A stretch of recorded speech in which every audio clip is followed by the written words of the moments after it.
Amados, a palavra de hoje é uma palavra de ensino.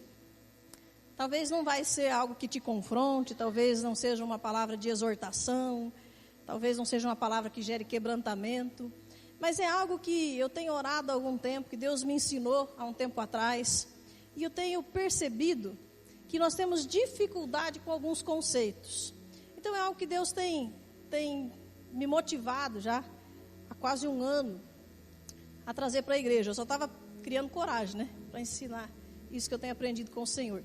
E o meu desejo nessa noite é que a gente possa ouvir do Senhor aquela palavra rema, aquela palavra que é a revelação, o espírito da letra e não somente a letra. Porque às vezes nós lemos a Bíblia e nós ficamos só com a letra, com o literal do texto. Mas existe uma revelação espiritual por trás da letra. É o espírito da letra. E é isso que eu quero compartilhar com vocês hoje. Então eu quero te convidar a orar comigo. Feche seus olhos. Deus, nós te pedimos em nome de Jesus, revela a tua vontade às nossas vidas, revela a tua palavra, Deus, a palavra rema, a palavra, Deus, que é revelação do Senhor para as nossas vidas. Revela, Senhor, aquilo que nós ainda não vimos sobre o Senhor, aquilo que nós ainda não entendemos sobre o Senhor, porque nós te adoramos, ó Deus, nós te amamos e queremos realmente conhecer ao Senhor, e todos os dias o Senhor tem se revelado a nós através da tua palavra. Nós te pedimos, ó Deus, discernimento, nós abrimos o nosso coração para que o Senhor fale conosco, em nome de Jesus, amém. Amém? Essa palavra talvez vai mexer um pouquinho com os seus conceitos, porque algumas coisas a gente vai aprendendo desde criança e a gente vai tendo como verdade. Algumas coisas nós aprendemos com os nossos avós, nós aprendemos com os nossos pais, e a gente vai crescendo com aqueles conceitos impregnados na nossa cabeça, E a gente tem dificuldade de mudar algumas coisas. Quer ver um exemplo bem prático disso? Quem aqui cresceu ouvindo que se comer manga e tomar leite pode morrer, faz mal? Levanta a mão aí, não precisa ter vergonha não. Agora, eu também cresci ouvindo isso. Hoje, como professora de biologia, e conhecendo um pouco a história, eu sei que manga com leite não mata. E eu sei também que existe um contexto histórico para isso, Foi no período da escravidão, os escravos comiam muita manga, e aí os donos dos escravos, para proteger o leite, para os escravos não beberem do leite, falavam que quem comia manga e tomava leite ia morrer. E aí os escravos não consumiam leite. Agora, eu cresci ouvindo isso, eu até vi uma piadinha essa semana, não sei se foi no Face, onde que foi, que agora os sucos em pó, eles vêm com a possibilidade de você fazer com leite, Aí tinha lá os pacotinhos do suco de Tang, de manga, escrito, pode ser feito ao leite. E aí alguém escreveu embaixo assim, Tang está tentando me matar, Misturar manga com leite vai dar morte. A gente sabe que isso não é verdade. Mas eu confesso para vocês que esses dias eu comi manga, e aí depois eu preparei um copo de leite, quando eu fui tomar eu pensei, e se for verdade? E se eu morro depois que eu tomar esse copo de leite? Porque aquilo está impregnado na nossa mente. São conceitos. E algumas vezes nós temos alguns conceitos, até acerca de Deus e da sua palavra, que a gente se acostumou com eles, de tanto ouvir falar, mas que não são exatamente aquilo, que não são reais, ou não são totalmente verdadeiros. Por isso hoje, essa palavra pode te trazer alguma crise, e ela vai fazer você quebrar, mudar alguns conceitos. Essa palavra é uma palavra para quebra de paradigmas, para a gente entender quem é o nosso Deus. Quando nós pensamos em Deus, e nos seus atributos, no caráter de Deus, nós logo pensamos que Deus é amor, que Deus é bondade, que Deus é graça, Deus é misericórdia, mas nós nos esquecemos que Deus também é justiça. E o tema da mensagem de hoje é o tribunal divino e a justiça de Deus. Você pode repetir comigo? O tribunal divino e a justiça de Deus. Agora vamos fazer bonito, todo mundo junto. Vamos lá. O tribunal divino e a justiça de Deus. E o texto que nós vamos basear essa mensagem está lá em Salmos 89, versículo 14. Se você quiser marcar os textos. Salmos 89, versículo 14. Diz assim: a honestidade e a justiça são as bases do teu reino. Tu és fiel e amoroso em tudo o que fazes. Salmo 89, 14. A honestidade e a justiça são as bases do teu reino. Nós precisamos lembrar de alguns conceitos que a gente já falou aqui anteriormente, que o mundo natural e o mundo espiritual são reais. Nós vivemos num mundo natural, mas o mundo espiritual ele é tão real quanto o mundo natural. E esse mundo natural ele é regido por leis, leis que servem para nossa proteção. A lei não é para nos castigar, a lei é para nos proteger. E o mundo espiritual também é regido por leis, para nossa proteção. Por exemplo, se eu decido pegar algo que não me pertence, eu estou quebrando uma lei. Isso é furto, isso é roubo. E existe uma consequência para o furto. Existe uma pena para isso. Então, quando eu furto, eu quebrei uma lei, eu sou levada a um tribunal, eu vou passar por um julgamento e eu vou cumprir a pena pelo crime que eu cometi. O mundo espiritual também é regido por leis espirituais para nossa proteção.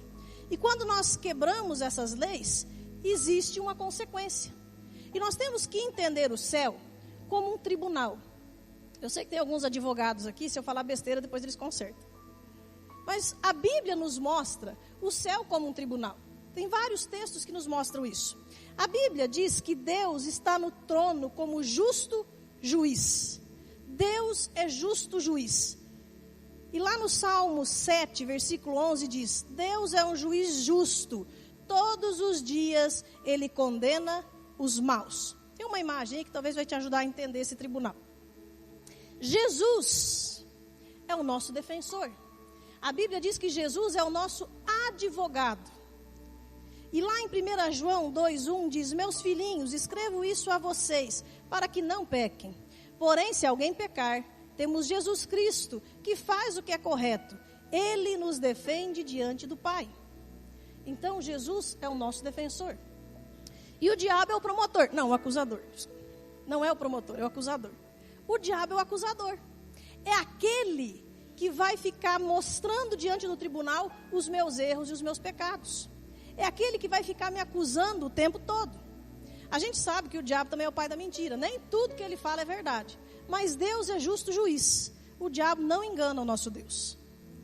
Então, o texto diz lá em Apocalipse 12:10, diz: Então ouvi uma voz forte no céu que dizia: Agora chegou a salvação de Deus. Agora Deus mostrou o seu poder como rei. Agora o Messias que ele escolheu mostrou a sua autoridade. Pois o acusador dos nossos irmãos, que estava diante de Deus para acusá-los dia e noite, foi jogado fora do céu. De quem o texto está falando? É engraçado que a gente tem medo de falar, né? Tem gente que fala e bate na madeira. Como não tem madeira aí, né? Fala, não vou falar não. É que dá azar, né? Pode falar, irmão. Não precisa ter medo, não. Quem é o acusador? É o diabo. É o chifrudo, Satanás, o capiroto, do jeito que você quiser chamar. Mas é isso que o texto nos diz. Ele é o acusador. Ele se apresenta diante de Deus para nos acusar.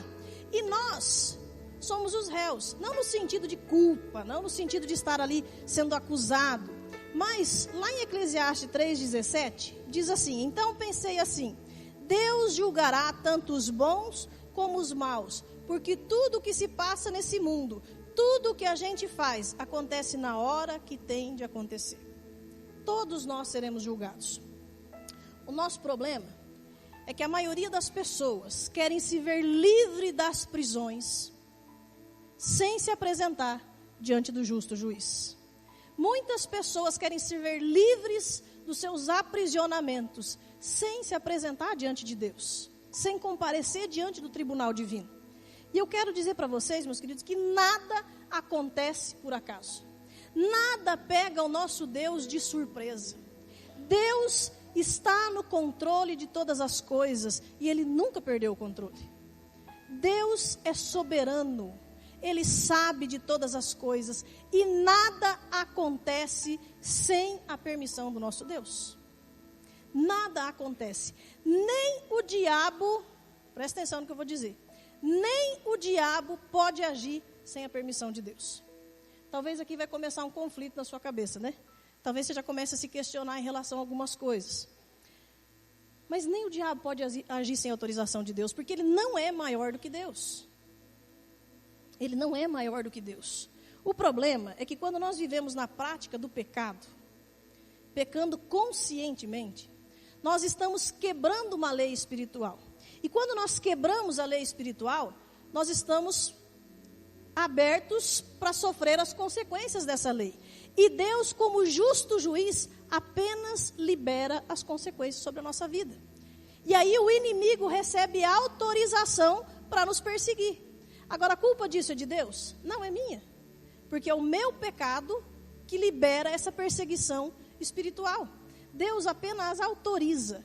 Mas o desejo do nosso Deus não é ficar permitindo que o inimigo nos persiga.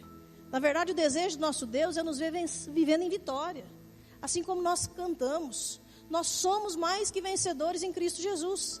Mas se eu decido continuar na prática do pecado, as consequências virão. Eu vou comparecer diante do tribunal. O inimigo vai comparecer diante de Deus e vai pedir o direito de me perseguir em alguma área, por conta do meu pecado. E eu quero dizer para você que eu não estou falando aqui de julgamento final. Eu não estou falando aqui de salvação, porque isso o pastor Elias já falou semana passada, né? Não estou falando de salvação, de vida eterna. Porque a Bíblia nos diz que quem está em Cristo Jesus não há mais condenação. Isso significa que quando eu entreguei a minha vida a Jesus, quando eu recebi a salvação, eu estou salvo.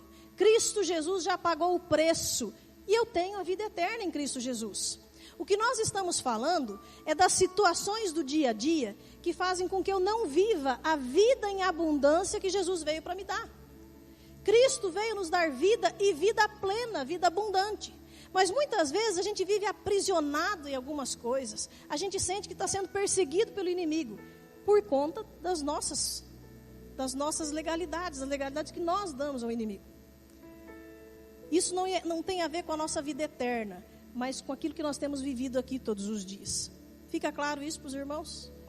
Nós não estamos falando aqui do julgamento final, onde os salvos em Jesus subirão aos céus, e aqueles que não reconheceram o Senhor Jesus já estão condenados, diz a palavra de Deus. Eu estou falando de todas as vezes que o inimigo se apresenta diante de Deus e pede a Deus a autorização para nos perseguir em alguma área, porque nós quebramos uma lei espiritual. É disso que nós vamos falar hoje. E eu tinha muita dificuldade de entender isso. Tinha alguns textos que para mim não tinham explicação. Eu nunca me rebelei contra a palavra de Deus, mas eu confesso que eu tinha dificuldade. Mas o ano passado, nós ficamos 15 dias, um grupo de 7 pessoas aqui da igreja, nós estivemos num curso de intercessores e libertadores, a IFOL, em São Paulo. Ficamos 15 dias, estudando de manhã, de tarde e de noite, né? E aprendemos muito. E tenho aprendido muito com outros pastores. O pastor Claudinei ministra uma palavra nessa linha também muito profunda. E tinha um texto que me deixava assim com a pulga atrás da orelha. Os irmãos que já leram a Bíblia algumas vezes vão me entender. Lá em 1 Samuel 16, 14, tem uma situação que envolve o rei Saul e Davi. E o texto diz que Saul pecou. E aí o texto diz assim, que um espírito maligno, está projetado ali, que um espírito maligno, não, isso é depois, isso é Jó. Lá em 1 Samuel 16, diz que um espírito maligno da parte de Deus atormentava Saul. E eu confesso para os irmãos que eu ficava assim, mas se é maligno, não é de Deus, se é de Deus, não é maligno. Como que pode que um espírito maligno veio da parte de Deus? Eu não conseguia entender isso. E algo que Deus tem me ensinado é exatamente esse princípio. Quando Saul pecou, o inimigo recebeu autorização para poder tocar em Saul. Então não é que Deus enviou o diabo para tocar em Saul, mas automaticamente, quando Saul pecou contra Deus, quando Saul se rebelou contra Deus, o diabo comparece diante do tribunal. E Deus, que é justo juiz, autoriza os demônios a atormentarem Saul. Mas a culpa não é de Deus. A culpa é de Saul, que se rebelou contra Deus. E um outro texto que nos deixa confusos é a história de Jó. Quando nós lemos Jó, a gente tem vários conceitos, porque a maioria já ouviu a história de Jó. Quem aqui conhece a história de Jó? Levanta a mão. Mesmo que não tenha lido na Bíblia, já ouviu, né? Talvez você já ouviu aquela expressão assim, tem que ter paciência de Jó. Ai, tem que ter uma paciência de Jó para passar por isso aqui. Porque nós temos um preconceito sobre a história de Jó, como um homem que sofreu muito, que perdeu tudo, que foi provado por Deus. Quando o diabo desafiou Deus, Deus autorizou, e o Jó permaneceu fiel até o fim, mesmo passando por tanta injustiça, ele se manteve fiel. Agora eu quero te fazer uma pergunta. Deus é injusto? Então é uma palavra incoerente. Na nossa mente, tem uma falsa verdade, de que Jó foi injustiçado por Deus, e mesmo assim se manteve fiel. Mas eu sirvo a um Deus justo. Amém? Nós servimos a um Deus justo. Eu me lembro que uma vez eu estava numa outra igreja, e eu era muito novinha ainda, e eu ouvi uma irmã falando assim: eu já falei para Deus que eu não leio o livro de Jó. Para continuar servindo a Ele, eu faço de conta que não tem Jó na Bíblia. E se eu vou numa igreja e o pastor está pregando sobre Jó, eu vou embora. Porque eu já falei para Deus, se a história de Jó for verdade, eu não sirvo mais ele. Eu abandono ele. E eu fiquei em crise, eu falei assim, meu Deus, que rebelde essa irmã. Fiquei até com medo da irmã ir para o inferno. Falei, gente, quanta rebeldia, a palavra de Deus é verdade. Mas eu confesso que eu fiquei me questionando. E eu fui ler Jó de novo. E eu fiquei me questionando sobre isso. Nunca me rebelei contra Deus, mas tinha muitas dúvidas. A gente imagina Deus numa conversa com o diabo, e o diabo provocando Deus em relação a Jó. Ah, Jó é fiel ao Senhor porque ele tem tudo. Tira tudo dele para ver se ele vai ser fiel. Então a gente imagina Deus cedendo a uma provocação do diabo para provar que ele é Deus. Agora eu te pergunto, Deus precisa disso? Deus precisa provar alguma coisa para alguém? O nosso Deus precisa provar que ele é Deus? Ele precisa provar alguma coisa para o diabo? É claro que não. Nosso Deus não precisa disso. Mas a gente fica imaginando Deus e o diabo numa queda de braço, para ver quem venceria. E o Jó sendo o objeto dessa queda de braço. O nosso Deus é justo. Ele não age assim. Ele não precisa provar nada para ninguém. E Deus nunca condenou um inocente. E eu quero abrir um parênteses aqui e falar um pouco sobre Jesus. Porque quando a gente fala que Deus é justo e Ele nunca condenou um inocente, nós lembramos que Jesus nunca pecou, mas foi morto na cruz. Passou por uma morte, passou por humilhação. Jesus foi condenado a essa morte. Mas Deus nunca condenou um inocente. Mas a gente precisa lembrar que Jesus nunca pecou, mas Ele decidiu, em obediência ao Pai, assumir os nossos pecados. E todos os nossos pecados, os meus e os seus, foram colocados sobre Jesus. E por isso Ele foi condenado. Mesmo sem pecar, naquele momento, Jesus é condenado por mim e por você, pelos nossos pecados. Porque Deus nunca condenou um justo, um inocente. Mas aí eu te pergunto, e aonde entra Jó, a história de Jó nessa história? Vamos analisar um pouco o texto? Agora sim, põe ali, Jó 1. Vamos ler do 1 ao 5. Jó 1, do 1 ao 5, diz assim: na terra de Uz morava um homem chamado Jó. Ele era bom e honesto, temia a Deus e procurava não fazer nada que fosse errado. Olha só o que o texto diz. O texto está me dizendo que Jó era perfeito? Sim ou não? Quem está acordado responde. O texto está dizendo que Jó era perfeito? Não. O texto está me dizendo que Jó procurava fazer aquilo que não era errado, mas não diz que ele era perfeito. E olha só o que o texto diz. Ele era dono de 7.000 ovelhas, 3.000 camelos, 1.000 bois e 500 jumentas. Isso era muita coisa, gente. O homem era muito rico. Tinha também um grande número de escravos. Enfim, Jó era o homem mais rico de todo o Oriente. Jó não era o homem mais rico da sua família.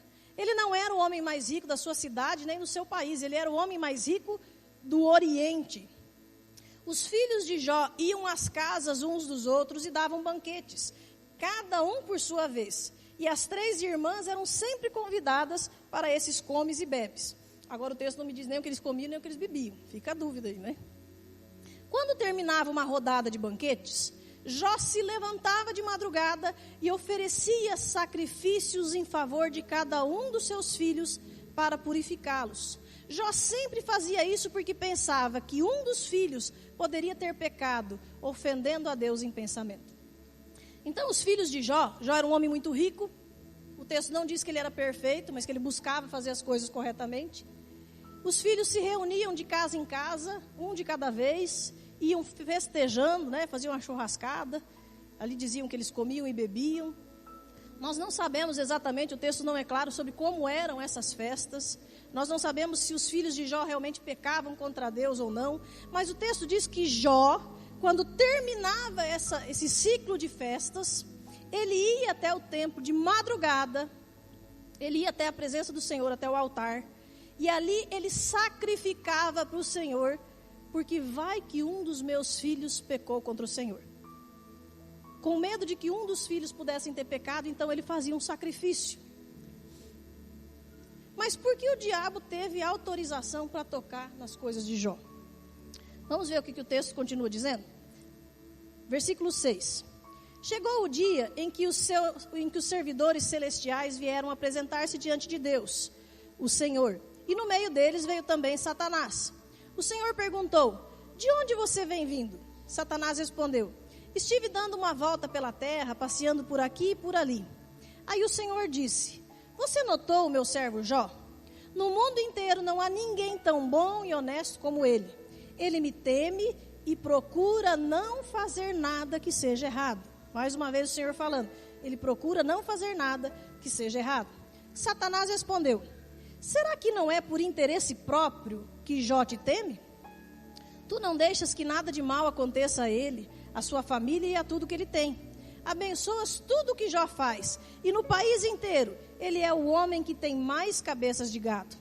Mas se tirares tudo o que é dele, verás que ele te amaldiçoará sem nenhum respeito. O Senhor disse a Satanás: pois bem, faça o que quiser com tudo o que Jó tem, mas não faça nenhum mal a ele mesmo. Então Satanás saiu da presença do Senhor. O primeiro conceito que eu aprendo nesse texto é que aquela história de que o diabo não chega perto de Deus não é verdade. Porque no tribunal eles se encontram. Satanás se encontra com Deus no tribunal e ele vai ali reivindicar o direito de perseguir a vida de Jó. Toda vez que há uma quebra de lei espiritual, Satanás se apresenta diante do tribunal e pede autorização. Mas é interessante que Deus permite que o inimigo toque nas coisas de Jó, mesmo havendo legalidade, mas não permite que toque na vida de Jó. Deus ainda estava no controle. Deus sempre esteve no controle de todas as coisas. E sem autorização, Satanás não podia tocar na vida de Jó. Agora eu te pergunto, por que Deus permitiu Satanás tocar nas coisas de Jó? Se Deus é um Deus justo, Ele é um justo juiz. Quando Satanás se apresenta diante de Deus, se as acusações de Satanás fossem mentira, Deus seria enganado? Não, lógico que não. Havia uma legalidade.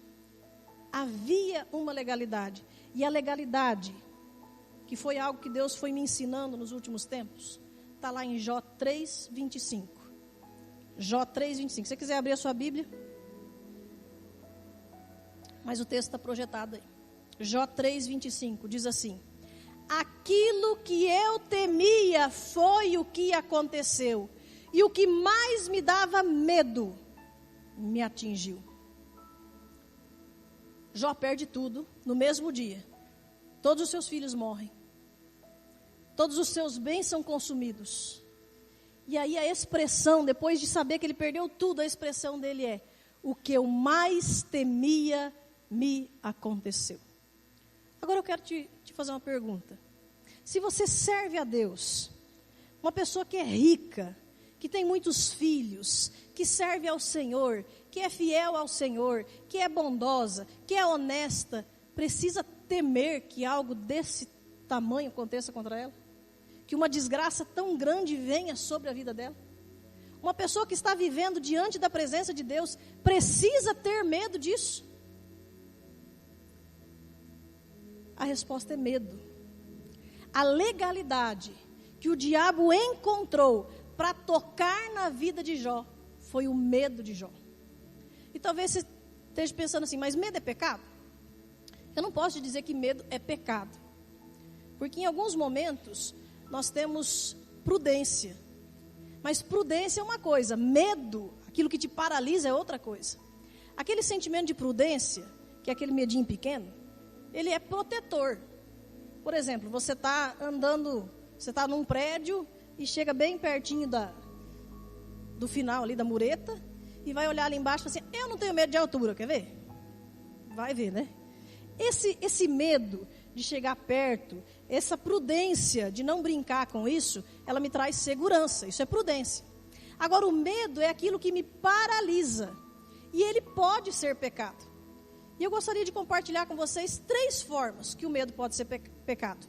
A primeira é quando ele expressa falta de confiança e de dependência em Deus. O medo, ele é pecado quando expressa falta de confiança e dependência em Deus. Lá em 1 João 4,18 diz assim, no amor não há medo. O amor que é totalmente verdadeiro afasta o medo. Portanto, aquele que sente medo não tem no seu coração o amor totalmente verdadeiro. Quem é o amor verdadeiro? Deus. Deus é amor. Quem tem medo não tem no seu coração o amor verdadeiro. Porque o medo mostra que existe castigo. O medo nos traz punição. O medo é uma legalidade. Essa semana eu ouvi uma frase do pastor Neil Barreto, que ele diz que o medo é fé na derrota. Medo é fé na derrota. É eu acreditar que não vai dar certo. Eu acreditar que não é possível. Quando nós somos dominados pelo medo, nós estamos declarando que não nos sentimos seguros o suficiente em Deus. Que não nos sentimos protegidos por Deus. Lá em 2 Timóteo, capítulo 1, versículo 7, diz assim, pois o Espírito que Deus nos deu não nos torna medrosos, pelo contrário, o Espírito nos enche de poder e de amor e nos torna prudentes. Qual é o Espírito que você recebeu quando entregou a sua vida para Jesus? É o Espírito Santo de Deus. O Espírito Santo de Deus nos torna prudentes e não medrosos. É isso que o texto está dizendo. Quando nós recebemos o Espírito Santo, nós não recebemos um espírito de medo, de covardia. Bem pelo contrário. É um espírito de coragem, de ousadia, de prudência, mas não de medo. E Romanos 8,15 diz, porque o Espírito que vocês receberam de Deus não torna vocês escravos e não faz com que tenham medo. Pelo contrário, o Espírito torna vocês filhos de Deus. E pelo poder do Espírito dizemos com fervor a Deus, Pai, meu Pai. Algumas versões vai falar Pai, Abba Pai, Paizinho. Nós recebemos um Espírito que nos dá coragem e não medo. E nos faz olhar para Deus e saber que Ele é o nosso Pai. E que nele eu não preciso ter medo. Porque a segunda maneira que o medo pode ser pecado é quando me faz ficar autossuficiente. É quando me faz ficar independente de Deus. E eu ouvi uma palavra que para mim foi muito clara em relação a isso. Quando uma criança tem medo, ela corre para o braço do pai. Quem tem filho pequeno aqui, ou teve filhos, sabe que os filhos, quando estão com medo, eles querem o pai. Quando o filho tem um pesadelo, ele acorda chorando, para onde ele quer ir? Para a cama do pai e da mãe. Ele quer se sentir protegido, ele quer se sentir seguro. E no colo do pai e da mãe, ele se sente seguro. Quando um filho tem medo, ele corre para o colo do pai. Agora, um adulto com medo se protege. O adulto com medo, ele tenta se proteger sozinho. Eu lembro quando eu era criança, de tanto ouvir história de ladrão, eu morri de medinho em ladrão lá em casa. E o impressionante é que volta e meia tinha alguém tentando arrombar a casa, né? Nunca ninguém entrou, graças a Deus. Mas volta e meia tinha algum movimento lá fora. E eu me lembro que às vezes eu ouvia um barulho à noite. E quando eu escutava um barulho na porta, na janela ou lá fora, aquilo começava a me dar uma tremedeira. E eu lembro que eu queria gritar. Sabe quando você está com medo, você quer gritar e não dá? E você ensaia assim, agora eu vou gritar. E não sai, né? Mas aí eu corria lá para minha mãe, para o meu pai e falava assim: pai, tem um barulho lá fora. Eu acho que tem alguém aí. Meu pai já pegava uma espingarda, minha mãe pegava uma vassoura. Eu não sei o que ela ia fazer com aquela vassoura.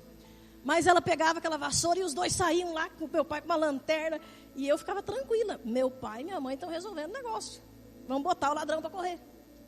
Nunca passou pela minha cabeça que se tivesse um ladrão armado lá fora, a coisa podia ficar feia. Na minha cabeça, meu pai e minha mãe vão botar o ladrão para correr. Está tudo resolvido. Agora, quando nós somos adultos e nós temos medo de ladrão, o que a gente faz? Coloca cerca elétrica, coloca câmera de segurança, contrata um vigilante para ficar andando na rua, compra um cachorro bem bravo. A gente se protege. Nós criamos uma defesa. Eu estou com medo, então eu preciso me defender, porque agora eu sou independente. Uma criança com medo corre para os braços do pai. Um adulto com medo tenta se proteger. E nós percebemos que Jó teve medo e tentou se autoproteger. Ele fez do jeito dele. Ele pensava: eu vou fazer o sacrifício, eu vou ser correto, eu vou ser honesto, e assim eu estou me protegendo de qualquer tipo de punição, de qualquer tipo de perigo. E algo que me fez pensar muito nos últimos dias é de como as crianças reagem. Nós temos vivido um tempo de crise. Semana passada nós tivemos uma troca oficial de um presidente. É um momento de crise, crise financeira. Se você compra leite, se seus filhos tomam leite, você sabe o preço que está o leite, né? Esses dias o leite estava quase R$5 o litro. E os meus filhos, o Felipe tem 8 e a Dani tem 12. Eles tomam muito leite. Mas em nenhum momento eu vi o Felipe preocupado. Será que vai ter leite amanhã? Eu não vi o Felipe andando à noite de um lado para o outro na casa, pensando assim: e se não tiver leite? O leite está quase R$5 o litro. E agora trocou de presidente, o que vai ser de nós nesse país? Eu não vi o Felipe fazendo isso. Aliás, ele dorme muito bem e toma muito leite. Ele não está preocupado com isso. O preço da carne, que é algo que ele come muito, ele não está nem aí, ele nem sabe quanto custa 1 quilo de carne. Sabe por quê? Porque ele sabe que o sustento é responsabilidade do pai e da mãe. E ele sabe que tem um pai que cuida dele, que vai suprir as suas necessidades. Então ele não precisa ficar preocupado com quanto custa o leite. Ele não precisa se preocupar quem é o presidente. Ele tem pai e tem mãe que cuidam dele. Agora nós também temos um pai. Deus é o nosso pai. É Ele quem cuida de nós.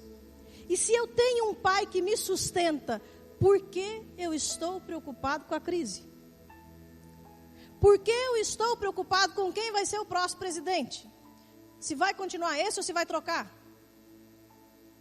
Por que eu estou preocupado com o preço das coisas? Se é Deus quem me sustenta. É lógico que Deus também não quer filho folgado, né? Que não trabalha. Mas Deus te dá o sustento através do teu trabalho. Ele honra a tua vida. A palavra de Deus diz que nós nunca vimos. O sábio diz que nunca vi um servo de Deus, um filho de Deus mendigar o pão. Se eu tenho um pai que cuida de tudo, que me sustenta, por que eu tenho medo?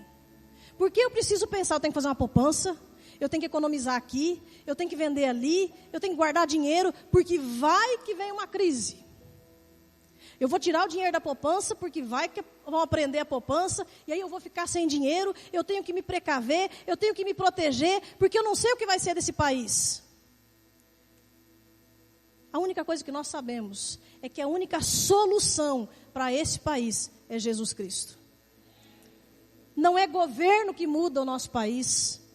Não é nenhum político que vai mudar o nosso país. Quem vai mudar a história dessa nação é Jesus. não são homens. A nossa esperança não pode estar em homens, mas em Jesus. Mas se eu tenho um pai que me protege, eu não preciso ter medo. Mas Jó tinha medo. E a terceira forma que o medo pode ser pecaminoso é quando o medo é a motivação pela qual eu sirvo e me relaciono com Deus. Jó não servia a Deus por amor, mas por medo. Jó buscava a Deus por medo. Jó sacrificava os animais que ele tinha. Ele abria mão dos seus pertences, sacrificando a Deus, para barganhar com Deus. Deus, eu estou aqui diante do teu altar, eu estou sacrificando esses animais, então o Senhor me abençoe e me protege. Jó estava fazendo uma troca com Deus. E todas as vezes que nós buscamos a Deus, tentando negociar com Ele, tentando fazer uma troca, nós estamos dando legalidade para o inimigo nos perseguir. É por isso que a Bíblia diz que o céu, que o reino dos céus é das crianças. Nós vimos hoje de manhã muitas crianças sendo apresentadas para o batismo. É lógico, crianças com idade, já com entendimento. Mas as crianças, elas buscam a Deus simplesmente porque elas amam a Deus. Eu nunca vi uma criança falando assim: Deus, se o Senhor me der um PlayStation, eu te sirvo e eu entrego a minha vida para Jesus. Eu nunca vi uma criança fazendo isso. A criança simplesmente ama a Deus e se entrega a Ele. E nós não vamos ouvir o testemunho das crianças no batismo, dizendo: eu tinha uma vida arrebentada, eu estava sofrendo, eu estava no fundo do poço, e Jesus me libertou. Eles têm outra história. Eles não foram procurar a Deus quando tudo estava perdido. Eles foram procurar a Deus porque eles amam a Deus. Sinceramente. Mas nós adultos muitas vezes não somos assim. Nós queremos algo em troca. Nós barganhamos com Deus. Nós servimos a Deus, mas tem que ser do nosso jeito. Falta de confiança em Deus e não conhecer a Deus são legalidades. Satanás recebe o direito de ter acesso à nossa vida, porque nós estamos nos relacionando com Deus sem conhecê-lo de verdade. Muitas vezes nós estamos nos relacionando com Deus, mas é do meu jeito e não do dele. Tem que ser tudo do jeito que eu quero. O culto é mais para mim do que para Deus. Porque eu não gosto de luz, então tem que desligar a luz. Porque eu não gosto do som alto, tem que baixar o volume. Porque eu não gosto de bateria, não pode tocar bateria. Porque eu não gosto que bata palma, então não pode bater palma. Eu não gosto de um monte de coisa, mas o que Deus gosta? O culto é para mim ou ele é para Deus? Muitas vezes nós estamos servindo a Deus, mas nós queremos que tudo seja do nosso jeito e não do jeito de Deus. E só tem uma coisa que Deus não gosta. É do pecado. É do pecado. Deus não gosta do pecado. Porque o pecado nos afasta de Deus. Por que nós buscamos a Deus? Nós buscamos a Deus porque nós temos medo de Deus? Porque nós queremos algo em troca? Ou simplesmente porque nós o amamos? Porque Ele nos amou primeiro. Porque Ele, desde a eternidade, nos amou. E enviou o seu Filho Jesus para morrer na cruz, para nos dar vida eterna, para nos dar acesso a Ele, para nos salvar da condenação eterna, porque sem Cristo nós já estamos condenados. Eu me relaciono com Deus por quem Ele é, ou por aquilo que eu quero que Ele faça? Qual é a nossa motivação em buscar a Deus? Meus irmãos, se a nossa motivação não é amor, está errado. Se nós não buscamos a Deus porque nós amamos a Deus, alguma coisa está errada. 1 João 4,8 diz: quem não ama, não o conhece, pois Deus é amor. Se nós não amamos, nós não conhecemos a Deus. E infelizmente ainda existem muitas pessoas que servem a Deus assim como Jó servia. São honestas, são corretas, têm bom caráter, mas fazem isso para receber algo em troca de Deus, ou porque tem medo de Deus. Ainda tem gente que tem uma imagem de um Deus de barba branca, sentado num trono, esperando alguém pecar para castigar. E aí tem medo de Deus. esse não é o nosso Deus. Deus não age assim. O castigo vem sobre nós como consequência das nossas escolhas, como consequência dos nossos pecados. E muitas pessoas obedecem a Deus por medo. Por medo. Eu não sei aqui quem foi criado com um pai muito duro, com pais muito duros, e se relacionou com o pai por medo. É muito diferente quando você ama o seu pai e tem prazer em obedecer o seu pai, porque você sabe que isso alegra o coração do seu pai, e quando você obedece por medo. Porque quando você tem medo do pai, a hora que o pai chega em casa, você se esconde. A hora que o pai chega em casa, você fica bem quietinho, para evitar problemas. Agora, quando você ama seu pai, você obedece, você tem respeito, você tem temor, mas você não tem medo. Infelizmente, muitos ainda se relacionam com Deus com medo, assim como Jó fazia. Eu quero concluir essa palavra com um texto que está lá em Tiago 4. Tiago 4, versículo de 7 a 10. É uma palavra muito dura, mas é algo que Deus quer nos ensinar. Diz assim: portanto, obedeçam a Deus e enfrentem o diabo, que ele fugirá de vocês. A Bíblia não diz que nós temos que fugir do diabo. A Bíblia diz que nós devemos obedecer a Deus, enfrentar o diabo, e ele fugirá de nós.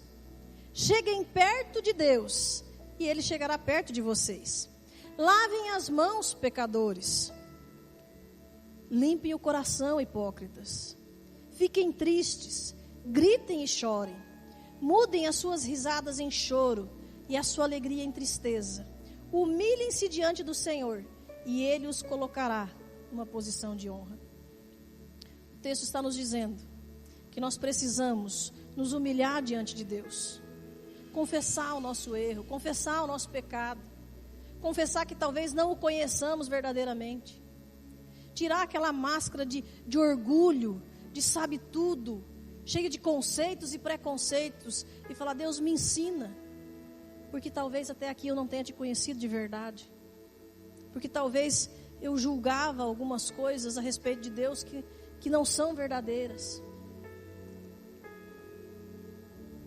E quando nós lemos o livro de Jó, nós percebemos que ele sofreu muito, e que naquele processo todo, seus amigos vêm questionar, ninguém o apoia, mas no final, tem algo que Jó diz.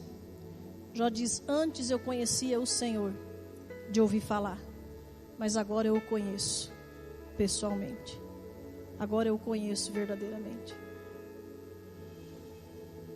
Enquanto nós nos relacionamos com Deus por medo ou por qualquer outra motivação, nós não conhecemos a Deus. Mas quando nós buscamos ao Senhor verdadeiramente, por amor, nós aprendemos a conhecer esse Deus, que também é amor, que também é bondade, também é misericórdia, também é graça, e é soberano sobre todas as coisas. Amém? Esse é o nosso Deus. E quando Jó entende isso, Deus dá uma nova oportunidade. Deus dá um recomeço. Fala: agora vamos fazer de novo. Agora você vem comigo, porque agora você me conhece. Agora você me conhece. Talvez você esteja pensando assim: eu nunca me relacionei com Deus por amor. Mas Deus te dá uma nova oportunidade para você se entregar verdadeiramente a Ele e permitir que Ele cuide de você. Deus é amor, mas também é justiça. E Ele conhece a intenção do nosso coração. Ele sabe por que nós o buscamos. E Ele jamais permitirá que o inimigo lhe toque, se você estiver vivendo em santidade, se você estiver na mão dEle, na mão protetora, se você entregar a sua vida ao Senhor Jesus, se você se entregar ao Senhor, se permitir que Deus o acolha, que Deus o carregue nas suas mãos, e você permanecer ali em obediência, buscando ao Senhor, tendo uma vida de santidade, não há o que temer. Nas mãos de Deus nós estamos seguros, Não há o que temer. Se nós somos filhos de Deus, estamos buscando viver em obediência, não precisamos temer a nada. Deus está no controle. Ele é justo. Ele jamais será injusto. Não faz parte do caráter de Deus ser injusto. Agora eu quero perguntar para você. Por que você tem buscado a Deus? Você busca Deus por amor? Por que você lidera a célula? Por que você faz parte dos ministérios dessa igreja? Por que você vem à igreja? Por que você vai à célula? Deus quer que você tenha um amor profundo por Ele, porque Ele já tem esse amor por você. Ele já tem um amor incondicional pela sua vida. E Ele quer que você simplesmente se sinta seguro nos braços dEle. E saiba que Ele te ama incondicionalmente e que Ele tem tudo sob controle. Deus tem o controle de todas as coisas. E se a minha vida está nas mãos do Senhor, eu não preciso temer. Ele está cuidando de tudo. Nada pega Deus de surpresa. Não podemos esquecer que Ele nos amou primeiro. Que Ele nos ama.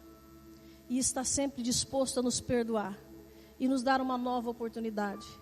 Quando nós nos humilhamos diante dEle. Quando nós reconhecemos os nossos erros. E nos entregamos verdadeiramente a Ele. Ele nos ama. E no perfeito amor não há medo. Amém? Eu queria te convidar a ficar em pé. Feche seus olhos.